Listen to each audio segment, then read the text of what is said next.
Ilang dams ang patuloy na nagpapakawala ng tubig bilang paghahanda sa dalang ulan ng Bagyong Helen. Kabilang dito ang Angat, Bustos at Ipo Dam sa Bulacan. May report si Lay Alves. Patuloy na nagpapakawala ng tubig ang Angat Dam. Ayon sa pamunuan nito, kinailangan magpakawala ng tubig dahil lumampas na sa normal high water level na 210 meters ang tubig doon. Bilang paghahanda na rin ito sa dalang ulan ng Bagyong Helen. Nabisuhan na raw ang mga bayang malapit sa Angat River.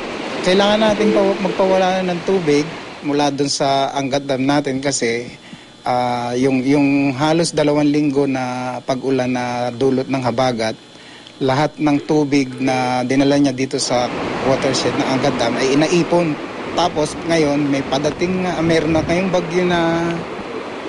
bagyo na maapekto ngayon tapos ini-enhance niya uli yung habagat.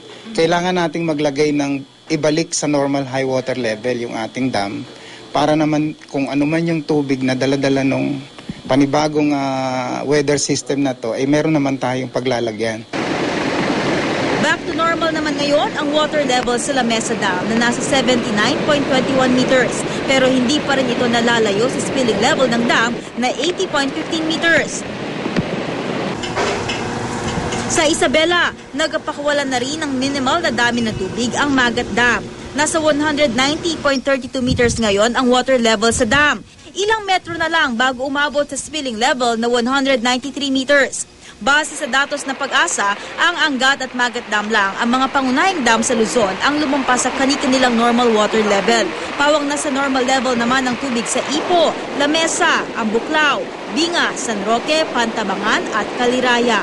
Lay Alves, GMA News.